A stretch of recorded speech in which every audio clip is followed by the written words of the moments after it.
రెండు ముఖ్యమైన నిజాలు చెప్తాను. అతి ముఖ్యమైన నిజాలు ఏంటంటే, అసలు ఏంటి సౌండ్ అది చూడన్నా, మీకు ఫోన్ వచ్చినట్టుంది. ప్రశాంత్ జరదేకో. అయితే ఆ దారుణమైన నిజాలు ఏమిటంటే, గురు గోవింద్ సింగ్, గురునానక్, తేజ్ బహదూర్ లాంటి చాలా గొప్పవాళ్ళు పుట్టినటువంటి సిక్కు మతం, సిక్కు మతం అంటే వీరులు ఖల్సా, వాళ్ళకి తెలుసు కదా నీకు, వాళ్ళకి పుస్తకం ప్రధానం అన్నమాట. పుస్తకమే ప్రధానం. ఆ పుస్తకంలో ఎన్ని వందల సార్లు గోవిందా అని వస్తుంది, రామ అని వస్తుంది, కృష్ణ అని వస్తుంది. చాలా గొప్పది గురు గ్రంథ్ సాహెబ్. అయితే దురదృష్టం ఏంటంటే, వాళ్ళకి ఆ పుస్తకంలో ఉన్న మెసేజ్ అందలేదు. అందక వాళ్ళు అంధకారంలోకి వెళ్ళిపోయారు. ఖలిస్తాన్ అనేది ఒక దరిద్రం.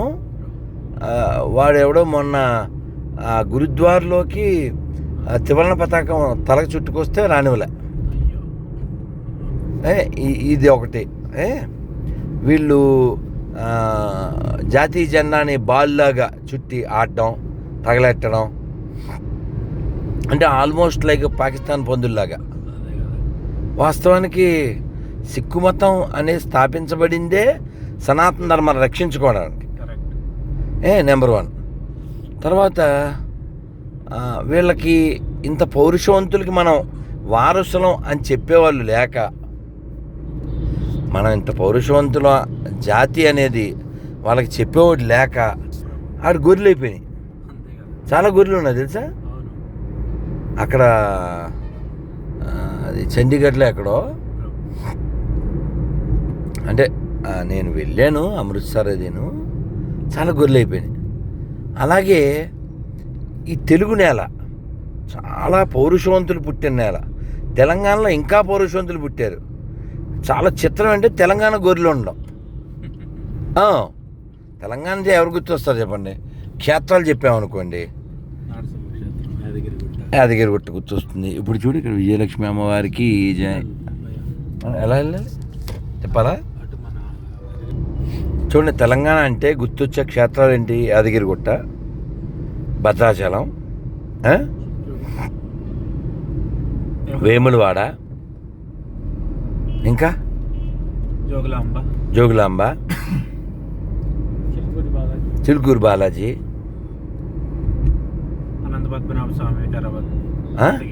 వికారాబాద్, అనంతగిరి, ఏడుపాయలు,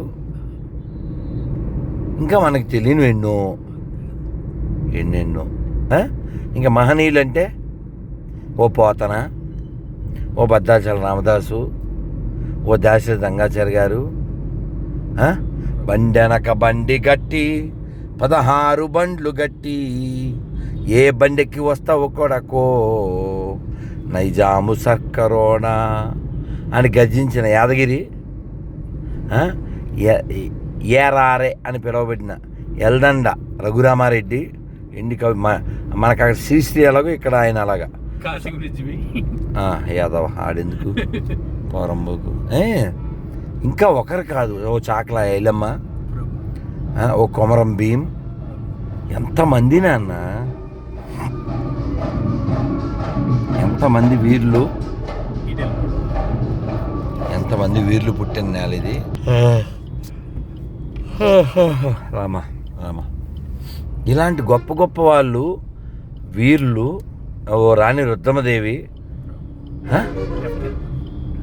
ఇప్పుడు వరంగల్ అంటే ఏం గుర్తొస్తుందన్న?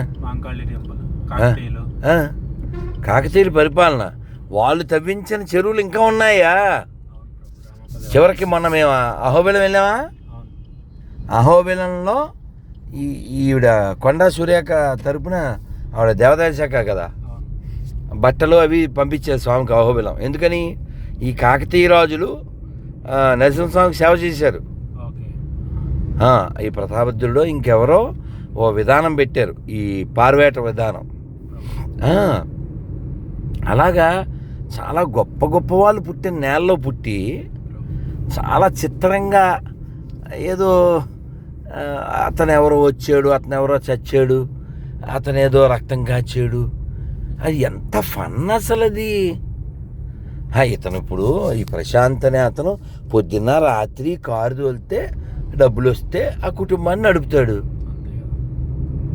ఈ కుటుంబం కోసం ఎవడరా కష్టపడేదంటే ఇతని పేరు చెప్పాలి కానీ పక్కింటోడి పేరు చెప్తానేంటి? అలాగా ఎవడరా ఈ దేశం కోసం ఇటు కదా, ఈ దేశం కోసం రక్తం కార్చిందంటే ఎవరి పేరు చెప్పాలి? ఓ భగత్ సింగ్, ఓ ఉద్దమ్ సింగ్, ఓ సావర్కరు, వాళ్ళు కదా రక్తం కార్చింది. ద బిగ్గెస్ట్ యూనివర్సల్ జోక్ ఏంటంటే ఇప్పుడు వీళ్ళ అమ్మాయి ఎంత నాన్న ప్రశాంత్ మీ పాప వయసు 3 years. ఇతను ఇప్పుడు వాళ్ళ ఊర్లో ఒక 20 లక్షలు పంచిపెట్టేస్తాడు. ఎందుకు తెలుసా? వీళ్ళ అమ్మాయి పెద్దదయ్యి 20 లక్షలు అప్పు చేసేద్ది, అందుకని ముందే ఇతను 20 లక్షలు ఊళ్ళో పంచిపెట్టేస్తాడు. తెలుదా నీకు? వీళ్ళ అమ్మాయి పెద్ద అయ్యాక అప్పులు చేసేద్ది, అందుకని 20 లక్షలు ముందే పంచిపెట్టేస్తాడు ఊళ్ళో అందరికీ. అలాగే కాకపోతే మరి నువ్వు పుడతావని 2000 సంవత్సరాల క్రితం అతను ఎవరికో సిలువేసి రక్తం కాచేసారంటే నువ్వు వస్తావని నేను మళ్ళీ దానికి ఈ డ్రామా కంటిన్యూషన్ ఏంటంటే రెండో రాకడ. ఇది ఇంకా జోకు. సార్ వస్తాడు. ఎందుకు వస్తాడు? బైబిల్లోనే అది ఇదైపోయింది కదా, పాలు చచ్చిపోవడానికి ముందే వస్తానన్నాడు, రాలేదుగా మరి ఆయన. ఈ తరము గతించక ముందే నేను వచ్చేదను. ఎక్కడ వచ్చేది? లెఫ్ట్కి వెళ్ళిపోయా. ఏంటో అసలు ఇలా గొర్రె అని ఎవరైనా అంటారు చెప్పండి? బుర్రలేని వాళ్ళం కదా గొర్రె అనేది. లాజిక్ ఎందుకు ఉండదు? ఎందుకు ఆలోచించరు? ఇప్పుడు రామదాస్ గారు రాముని నమ్మాడు, 12 ఏళ్ళు ఆయన శిక్ష పడింది, ఆయన అన్ని ఇబ్బందులు పడి ఆయన మతం మారలేదు. ఇంకెవడన్నా అయితే మారిపోదుడు. 12 ఏళ్ళు ఆయన ఇబ్బందులు పడ్డాడు. రాములు వారు వచ్చారు, అప్పు తీర్చారు. దానికి సాక్ష్యం ఉంది. ఏంటి సాక్ష్యం? గోల్కొండ చరిత్ర. ముస్లిం కూడా బుక్ రాశాడు అనుకో గోల్కొండ కోట గురించి. వాళ్ళు రాసిన బుక్లో వాళ్ళే రాశారు. అంటే రాముడు వచ్చాడని ముస్లింలు కూడా ఒప్పుకుంటున్నారు. మరి యేసు ఉన్నాడని అప్పుడు గొడవ వద్దు. ఇప్పుడు అప్పుడు ఊస్తున్నారు. మొన్న అతను ఎవరో వీడియో పెట్టాడు, పెద్ద ఆయనకి ఇంకా చిన్న ఆయన మీద పగ తీరినట్లేదని.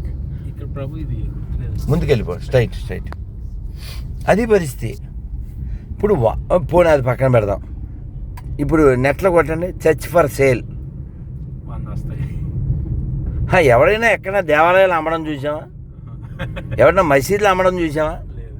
మరి చర్చిలు ఎందుకు అమ్మేస్తున్నారు అంటే క్రైస్తవ వ్యాపారం కాబట్టి అని నన్ను ఎవరో ఇంటర్వ్యూ చేశారు. ఇంటర్వ్యూలో పోనీ ఇలా చెప్పమని ఏ పాస్టర్నైనా, యేసు చవట కాదు, మమ్మల్ని పోషించగలడు, సర్వశక్తిమంతుడు, దశంభాగాలు అక్కర్లేదు చెప్పమను. గుళ్ళో డబ్బులు అయిద్దని చెప్పమను.